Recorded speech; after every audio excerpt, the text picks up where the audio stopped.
Hey, everybody, welcome back to Keeping It Real with Tiff and Carl. I'm Carl Raven. And I am Tiff Salcido. And today we want to talk to you about how your team moves. How are they functioning? And do you like your team? Do you enjoy your team? Is your team effective? Is there a difference? Does it matter? Right? And where are they at? And so we just want to talk about how people function together and the dynamics that make up that functioning. So, Tiff, what's your when you think of your ideal team or your favorite team, whatever it is, whoever that team is, as long as it's not the Dodgers, right? I mean, your favorite team includes a Dodger, which is the dog, right? But that's as far as it Yeah. goes. But just think of what is that ideal team? What did they do that worked, that helped them work so well together? I've had the benefit of working on a few really, really good teams. And I think there was a couple of things that made it work. Number one, everybody was very competent in what they were doing. So um, a lot of familiarity with the work. We trusted each other's knowledge. So we respected each other as competent adults and we knew like our strengths and weaknesses. And so we could capitalize on that. And so easy to say, like, oh, I'm not very strong in this area, but you are. Like, can you help me with this? And then vice versa. So the competencies were there in the knowledge of like strengths and weaknesses that we didn't judge, we capitalized on. Mhm. And then the other part was there was a lot of healthy relationships. We got along well, we respected each other, we took a genuine interest in each other's well-being. We again had those conflict conversations when they needed to. So if there was something that wasn't working, we trusted that we could sit down and talk about it and figure out a solution. And a lot of encouragement and support for each other. And it made just everything work easy there. When we removed like the drama and the wondering and the competitiveness and just found we're all working together as one, it just made coming to work and getting amazing things done, by the way, amazing work coming out much, much, much easier. Much So, easier. so trust, being able to manage conflict, supporting each other, communicating, right, collaborating, and Mm-hmm. so that team. How long did it take, you think, for that team to be able to have that dynamic where everyone respect each other, work together, and communicate? Did you walk into a team that was already like that, or was that something that had to be built, or and how long did It you think took it took? time. I would say that we started to really find our groove within like the first 6 or 7 months. I think it took some time, because the thing is we weren't strangers when our team developed, like when we came together as a group, we we weren't strangers. We had known each other, we had worked in the same place, like we had some familiarity. We weren't like very close, but we had some familiarity with each other. So in the beginning it was kind of like, oh, it's cool that we get to work together, let's figure some stuff out. And then it was really kind of defining like where people were great and where they weren't so great. And so, of course, like any other like group dynamic, there are a few times where like, oh, this person's getting on my nerves, and oh, why do they do it like that? And why is it so difficult? Like a lot of the assumptions that we make about other people. But then once you get to know them, you realize, oh, that's just how they are. It's not personal. Oh, okay, that's, maybe not her strongest strength, but she's really good at this other thing. And then you kind of like again the relationship grows. The person I'm thinking of right now, I'm not going to say her name here, but she was really good at research, and so um, one of the things that we would kind of joke about, which kind of bonded us, is that she would start every sentence with, "So I read an article." So when she would come to us and she'd be like, "Hey, do we? Well, what article did you read about?" So we would kind of like poke at each other. That's my personality, and so it's funny because that wasn't her personality at all. She wasn't like silly like that. And I think I might have been like kind of offensive to her when I'd be like, well, what article did you read? But then we got to know, again, we got to know each other and it became like something that we bonded over. So I would say like 7 to 9 months, somewhere in there. Hmm. It took some time. Yeah. And was there I don't know, was there a distinct feeling or line of demarcation that said, okay, well, we've gone from, you know, being here to feeling better here? I mean, were there specific things that you saw happen as you progressed as a team? I don't want to say that there was any distinct like line, you know, Mhm. Yeah. but I will say I think I knew we had become one. We had become a we when we were challenged. And so when like outside forces kind of came in to try to dictate like what we would do or what we wouldn't do, I think we all realized that we were now one and we were able to advocate for us, for we advocated for we. Um, and it wasn't like what I want or what they want or what it was just like, no, this is what we need and this is how we're operating and this is what we're doing. Mhm. And it was like all for one, one for all. That's when I knew we had made it, when we had made it, because we really did at that time compliment each other. And even to the point, and I know that this is silly, me and one of the teammates were so like in tune, we would start like singing the same song at the same time, or we would finish each other's sentences, or we would say the same thing at the exact same time, which would really freak out our other teammates. Um, but it would be like a little like chime would go off, and we'd both start singing the same song, like if we were completely in tune. And so that's when I knew like we had built something very special. You know, we were very much aligned with each other, and things would go wrong, right? And we would just talk about it. It wasn't any kind of judgment. That's when I knew like this is something special. And so yeah, so thanks for sharing that. And that's, I can share the same thing. When you have a team coming together, at first it's not always, as comfortable as we want it to be. And that's natural. It's a natural part of coming together as a team, but by working through that and working through the uncomfortableness and the nervousness and getting to know people. We talked about conflict resolution and, how a lot of people, rather than dealing with conflict or getting to know that person, leaning into the discomfort, would rather just hang back and, let that person, just what we think we know about that person or afraid to go there with that person, which can really keep us from moving and progressing as a team, as a unit. And that's an important process to think about. And it's been identified. It's been identified in a lot of different places. And one of the main models that helps to really delineate and understand how that works is the Tuckman model.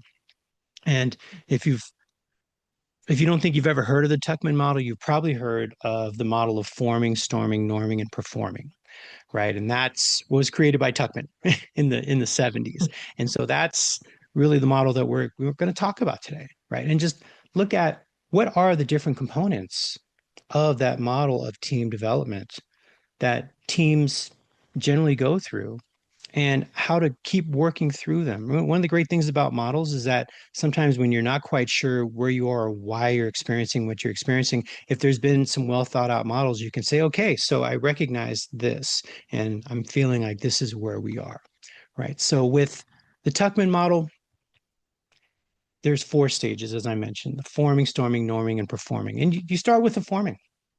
And the forming is when you come together as a team, and not everyone comes together as a team. Sometimes, you move into, you get promoted and you come into a new team, or you get hired, you come into a new team, new for you, maybe experience for other people, whatever it is.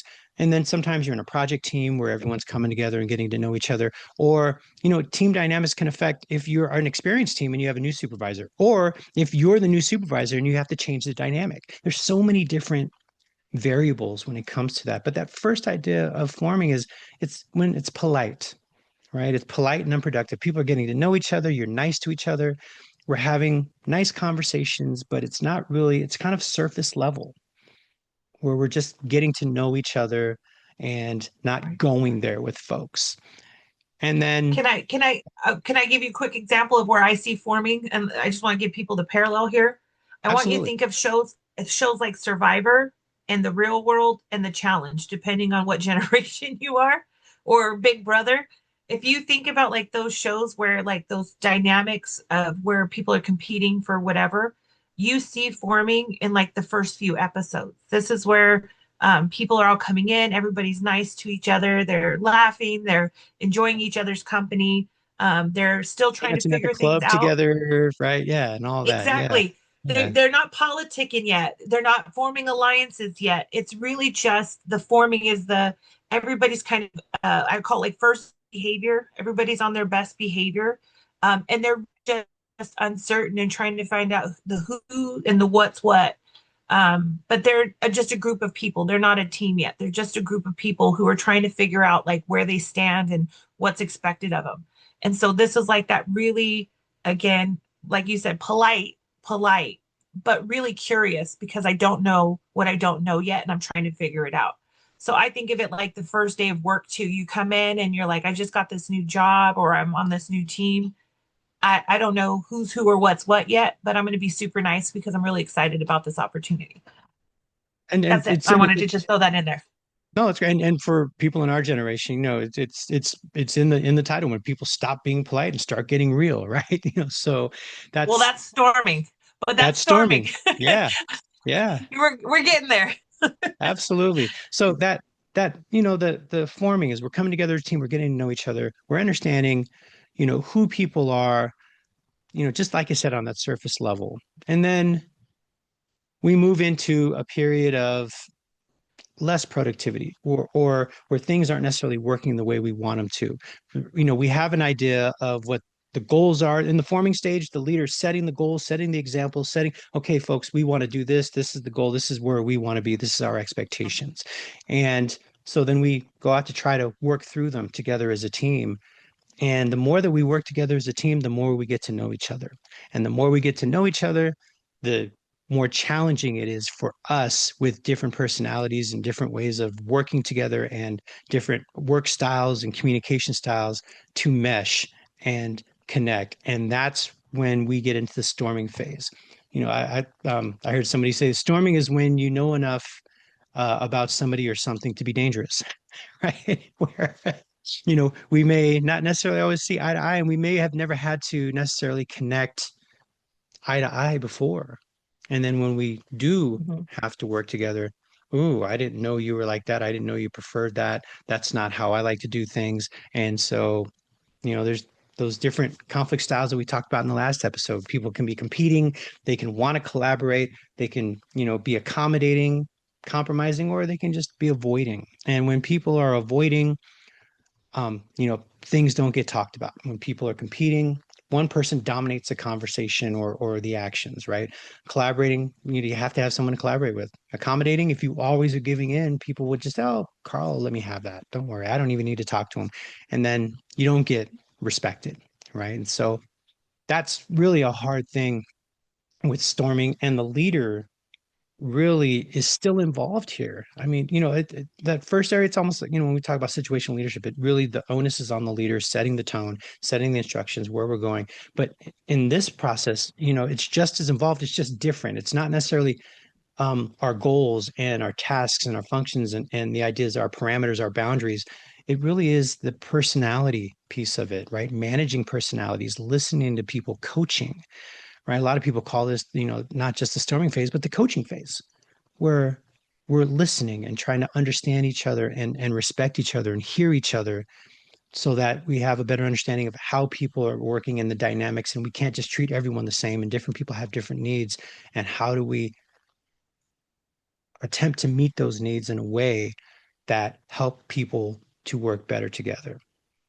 What have you seen with So storming, Tiff? storming for me is that phrase that you used earlier, which is the real world. This is where people stop being polite and they start getting real.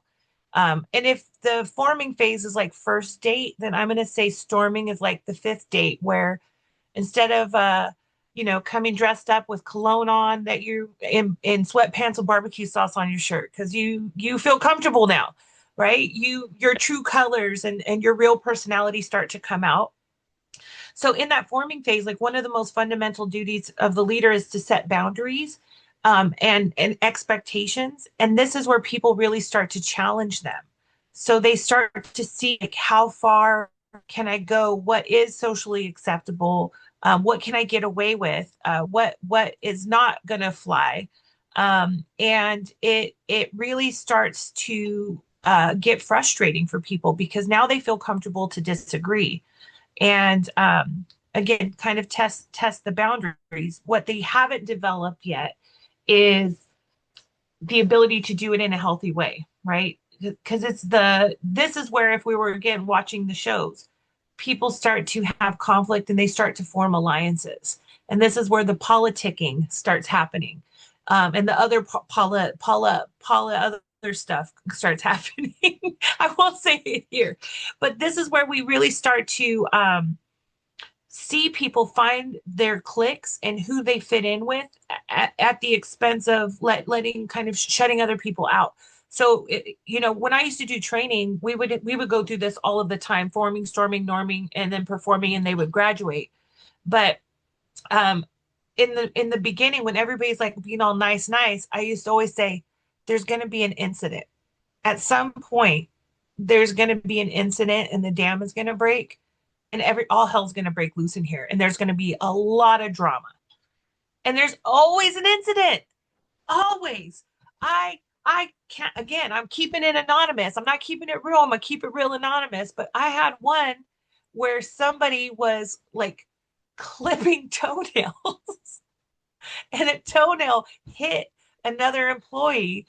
And when I tell you, it was 4th of July up in that little training room, I it that was the incident, and it was all wild. That was when the storm hit. That was definitely when the storm hit. And so it's always going to happen. Storming sucks. Okay, it's not fun. It's not a good time. This is where most like new leaders, new supervisors are like, what did I get myself into? What was I thinking? These people are out of control. I am not equipped for this type of workplace. And this is where I have to say the storm shall pass. But your job, I like how you said that earlier. It's a coaching opportunity. Storming, it's just honesty. People start to feel like they can tell the truth. I all of the stuff I've been holding in, I want to get it off my chest now. And so the best thing that we can do is really to kind of hold those boundaries in a healthy way. So I'll share me. I'm Tardy Tiff. I don't know if you've heard word on the street, Carl, but I show up well, you experienced that today. I show up when I show up. Just be happy I made it. But I really, when I would be on a new team in that forming phase, I would be like, well, what time do we start? We start at 8 a.m. Bet. So in that forming phase, I was there. And then when I started to get a little comfortable, it started to be like 8:04. Did anybody call me on that? Okay, 8:07. All right, we're doing okay. Before you know it, it's 8:17, and I'm coming in with my iced coffee, like ready to tackle the day. That's part of that storming phase. It's not always loud and aggressive. Sometimes people just quietly push the boundaries to see like where's the line, right? Where's the line? So it Yeah. can be really uncomfortable, especially if we avoid the conflict or we don't address it in a good way. It just festers, and then people stay there. And They it stay doesn't there. even have to, yeah, it doesn't even have to be like you mentioned, just the toenail clipping. I mean, at first it's like, okay, well, people are clipping their toenails. And then after a Gross. while, Don't it's do like, that at work. yeah. And it's like, I don't want to bring it up. Maybe they won't do it, but then they do it every day. And then eventually it's like, okay, it's festered, it's festered, it's festered. So it can just be a little personality quirk. Somebody Right. Rule says, of thumb. says Yeah. I would just say, words. Yeah. yeah. Rule of thumb. Don't clip your toenails at work. I'm just throwing it out there, just for the record, just in case anybody was wondering. Not acceptable. Not okay. My rule of thumb is I don't take my shoes off at work anyways, Yeah. unless I'm at home. Also a good rule. But if you were to follow baseline, minimum, don't clip your toenails at work. Just saying. In front of other people specifically. Okay. Just think of those pet peeves, people who chew with their mouths open, or, we all have different things that just, push us over the edge. And when we're under the gun, when we're trying to perform and people, their personality quirks might just be exacerbated to, for, a baby crying and cooing is cute Hmm. until it happens all the time and you can't control it, you can't stop it. And eventually just it can wear people out. Those are things that, happen. They have to happen, but they're things that can really start to wear people out. So as a leader, what do we do there? We get involved. We're still there. Yes, people are capable. They know how to do their job, but this isn't about them doing the tasks and the job as much as it's how they feel about doing the tasks and the job and the people that they work with. It's much more of a personal emotional level, which a lot of those emotions are. Am I doing this right? Am I doing this correct? I want to make sure I don't mess up. I'm struggling. I'm learning something new. Even if it's whether it's communication dynamics or learning a new system or anything else like that. And I won't bring up, Yeah. the 6 letter word cal saws or, anything else like Hmm. that. But, or 7 letter word, right? But when those things happen, especially in storming, they're emotional, right? Yeah. Frustration, fear, anxiety, right? We go back to the model that I love, the change model, where you talk about the different outcomes and change, but there's 6 different events that have to happen, right? And if those events don't happen, there's 7 different outcomes, and only one of them is success. The other ones are anxiety, frustration, resistance, having to redo things over, isolation. Those things are real in us. And when things aren't as successful as we want them to be, we can really wear it. And you use this a lot, Tiff, and I've seen you use this a lot, but it's talking about the J curve, right? And one of the things that shows up, especially in that storming phase, is the idea of the J curve. And I know it's something that you talk about a lot, Tiff. And the J curve is where we see a dip in performance from where we are to where we see things not being accomplished in the way that we would like to. In fact, it might even be less than what we started with. And that can really lead people to, if we're not together as a team, if we're not connected as a team, if we're not committed to each other, where people can start pointing fingers and trying to throw blame at other people and throwing people under the bus. And it's not me, it's that other person, and they don't know what they're doing, and they won't talk to me. And then all of a sudden, that really can get you know um, very hostile and create an animosity within a team. And a leader is just trying to stay focused on what we're trying to do, stay focused on the goals. This is what we're trying to achieve, and let people know this is a normal part of our growth. This is a normal part of our development, that it's going to happen, and recognize that we're not going to do things as well as we want to do them at the beginning. So how do we get past that, and let people know that we will eventually get past it, but it's something we need to do together. Yeah. And that's where in that storming phase, good conflict resolution skills are um, key here. And you have to stay as the leader, like relentlessly positive and keep your eye on the prize. Because if And you can do that, and with like a lot of compassion, I've got to really hold people accountable in this space. So if, for example, I had set the expectation that we're very respectful to each other, and I hear Carl tell a coworker, you know what, you can go kick rocks with no socks. I've got to go and address that in not in a punitive way, but to really coach Carl through that, to say, Carl, I heard you tell, your coworker to kick rocks with no socks. I know on this team we really want to be respectful. I'm wondering how you could state that differently in a way that would have been more respectful to your coworker. So I want to come with compassion and not judgment here, because that just adds fuel to the storm. If I'm like, Carl, you can't talk to people like that, that's not really like helping him grow his skill set. But the more that I can put people in a position to do better, the easier it's going to get into norming, where now we start to respect some of those boundaries. When we start to normalize them, I don't have to get as much feedback. as a leader, as much as we want to encourage folks, we want to help them with solutions on how to address those conflicts.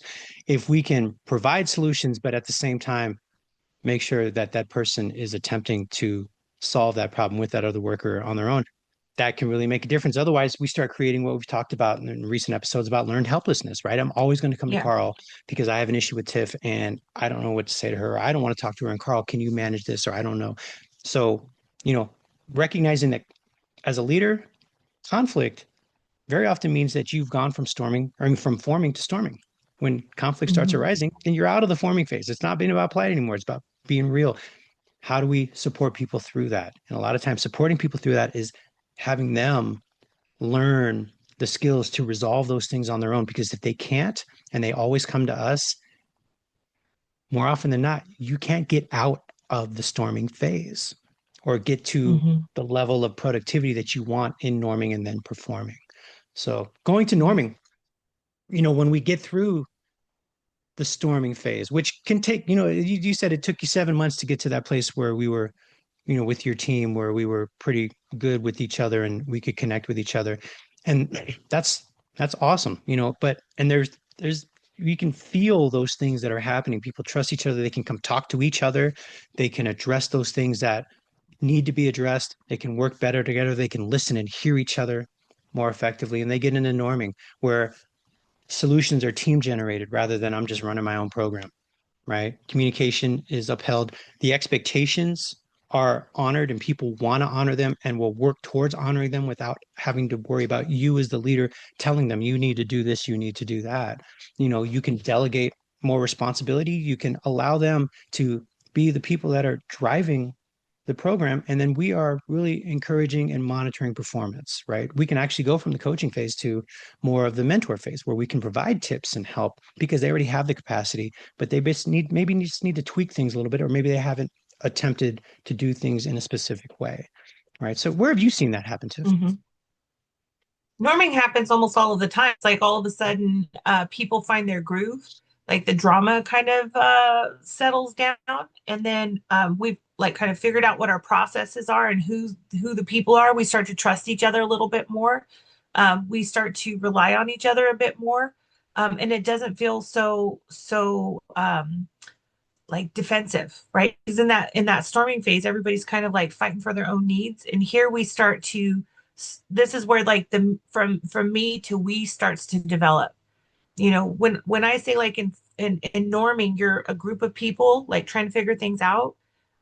When you get to storming, you're a very dysfunctional group. It's like shopping on Black Friday. Everybody's fighting for themselves. And now when you get to norming, this is where you really start to see like the collectiveness come together, where the team starts to actually see themselves as one entity.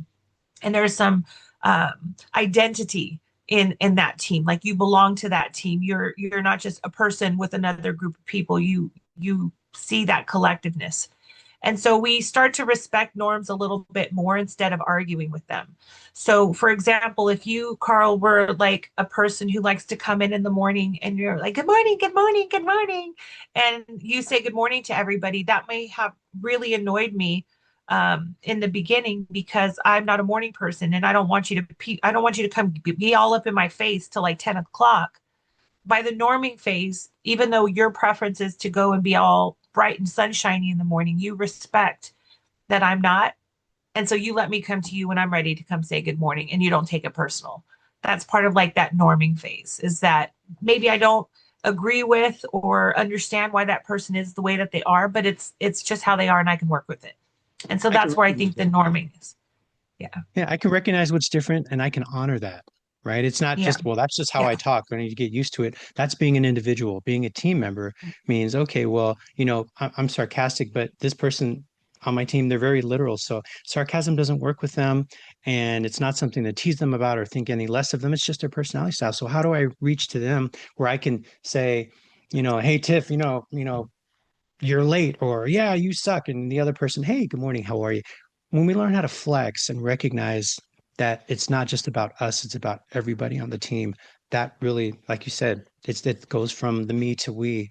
And there's a great graphic that shows that, a team is a bunch of individuals that are, I mean, a group is a bunch of people that are reporting to a specific person, but don't necessarily intersect or, have any different lines where they cross over. But then as a team, you have almost like a circle where you're interdependent with each other. And it's not even if you don't even have, you can have your own caseloads and still be a team, right? Just I mean, Yeah. how many people have helped you out when you're on vacation, or if you called in sick, or if you're out on a home visit or in the bathroom and somebody took care of your client for you, right? And those things can happen when we trust each other and know, and not try to be unaccountable and say, well, that's their stuff. I don't mess with that stuff. I stay in my lane. I don't cross the streams and all those other things that people like to say to stay out of engaging with somebody else in a potentially, you know, fiery situation. Right. Yeah. And as a leader, just I like I would, said, yeah. yeah, go ahead. Go ahead. No, I was going to say the other part here in that norming is that as the leader, you are coming more as the mentor, but you also have to kind of recognize and reinforce some of those norms.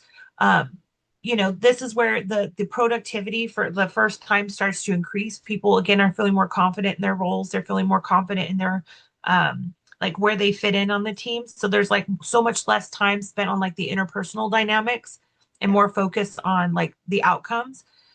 You as the leader really have to come in and keep like recognizing what people are doing well and recognizing when they're respecting those norms, and also guiding them back when sometimes it goes a little wiry because again nothing's perfect in forming. There you still have to come back and really reestablish and making sure too that you pay attention to what you're allowing and what you're reinforcing because the conflict hasn't gone away 100%. You're still going to have to deal with it. But if we start to say, oh, they'll figure it out on their own, you might be missing an opportunity to create the right norm. Because norming doesn't always mean healthy norms, by the way. Um, It mm-mm, doesn't, it just means we kind of respect what it is. We're one, but that doesn't always equal mm-mm. healthy. So the leader really has an obligation there to come in and reinforce the right behaviors and making sure that everybody's on the same page. Yeah, and if you look at the J curve, norming is just maybe just a little bit back to, okay, we're at operational functioning, which means the skies have Yeah. parted a little bit and we have some idea of how we can work together because there's one more level, which is performing, which is we are at that place or very close to that place or working towards that place of excellence where we are where we want to be, where our goals are being hit or they're being met, or we're striving to meet them as well as we can as a group. So we're working together. I mean, as a team. So we're working together. And we give people as a leader, give them the opportunity to do that. Delegate responsibility. Have people lead different parts of the work process. We don't necessarily even have to get our hands dirty as much, which frees us up to be able to do more things for our team development, for opportunities for our team to improve. And so just, having that high performing team that can manage things very well is partly making sure that they're prepared for it, coaching them up through the norming phase, and then making sure that when they're performing, that we clear the roadblocks. If there's anything in the way, that's really the main job of the leader. Okay, there's something you're anticipating, or there's an issue with another department, or there's, somebody on the team that, you're having a challenge with. What are some processes that you can do to help get through that? And hopefully that capacity is built where it's really more of a coaching conversation, right? And Yeah. so definitely is important. Well, I will say like performing is just so well choreographed. Everybody knows what they're doing. They work well together. They pivot. They like use their resources. They're really doing big things. And if I could give like a visual comparison between norming and performing, is this norming is Katy Perry's halftime show, okay, with the left shark, right? It's pretty okay. It's pretty okay. Performing is Beyonce at Coachella. Okay, that's the difference. So where norming is like we're doing okay, it's we're all in sync. We're all moving the same direction at the same time for the right reason, and we're having a good time doing it. By the way, and we're having a good time doing it. There is a fifth stage, Carl, that you haven't mentioned, and that's a journey. And a journey is when the team ends. And I think that's also an important phase, especially when you work in human services, because we have so much change that happens.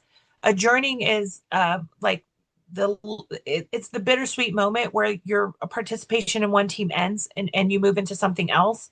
I think that we also need to acknowledge that there's a little bit of mourning and a bit of an identity challenge when you're adjourning and maybe forming with another team because remember you're going from performing where we are one, we're very cohesive, and now we're I'm somewhere else. I don't know how I fit in with this new team.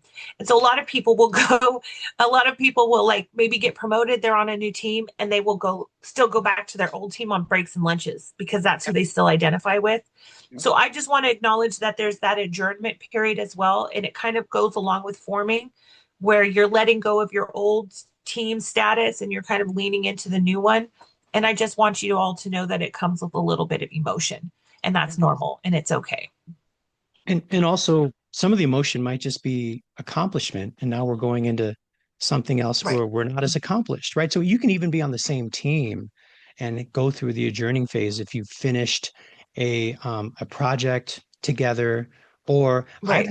I've experienced the adjourning phase with a client that I had, for 3 years, and they went off of 8, right? And Yeah. so, you have it's one of those things. Okay, so you're going off of 8. How are you feeling? How prepared are you for that? What did you learn in the process?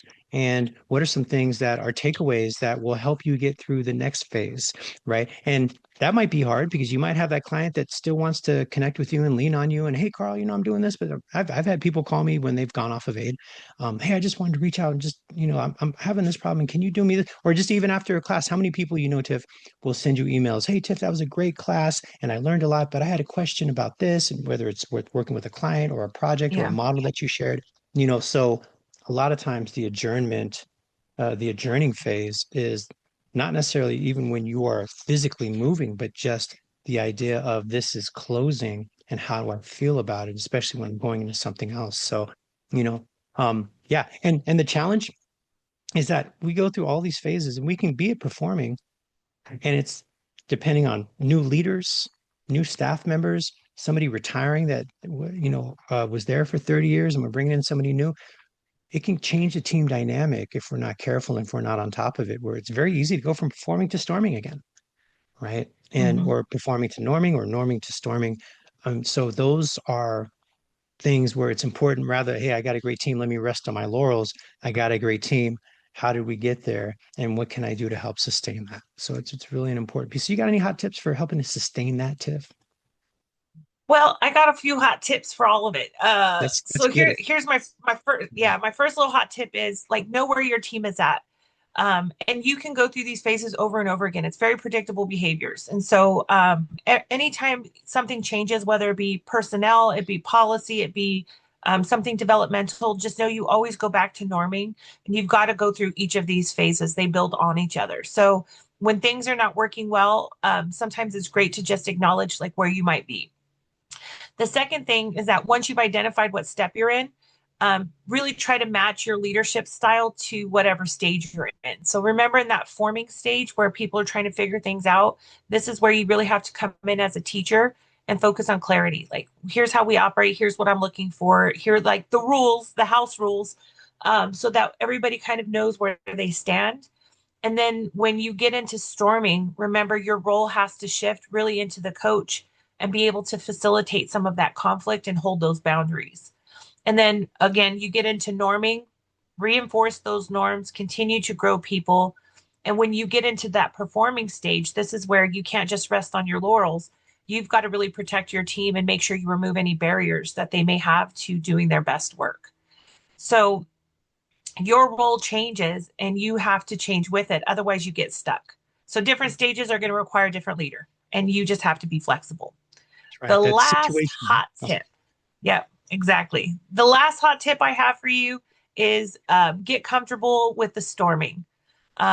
Just because you're having conflict doesn't mean that you're failing. It just means that you're figuring things out, and people are at least brave enough to be able to share their perspective.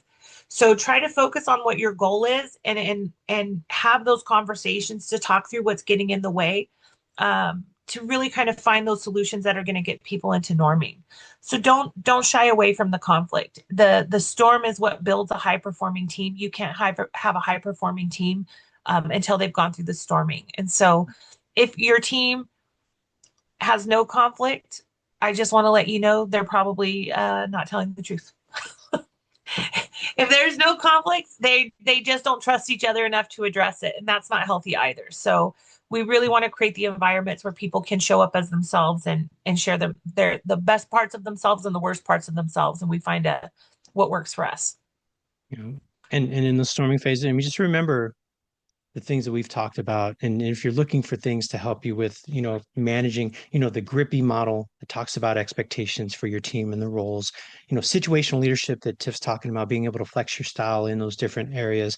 The conflict resolution TKI model we talked about in the last class, the DISC, which we will talk about more because we're in love with the model, both of us, and then the Noster model we talked about that identifies those challenges in those processes. So and there's many other models that if you learn them, embrace them, recognize, it helps you to recognize where I'm at, what are some things that have been seen that have been successful, and how can I apply those with my team and make that work for us. Because when it works for us, it works for everybody that depends on us, whether it's clients that are coming through the door or your customers that are sitting right next to you in your cubicles or in your office. So Mhm. any Yeah. final words there, Tiff, on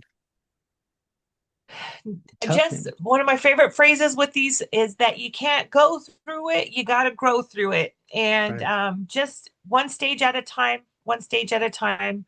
And just know that you can't build a cathedral in a day. It takes time to lay those bricks. And so don't try to skip through these stages. Just know each one it sets you up for the next one. And so it can be uncomfortable.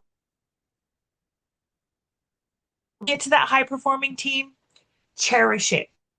right. Cherish it because it's not going to last long. I'm just letting you know. It It's won't always last long. With the amount of change that we deal with in human services, you won't stay there for long. So enjoy it while you have it because you'll be forming again in no time. That's it. just when you think you got to figure it out, that's when you need to double down, right? So it's always darkest before the dawn.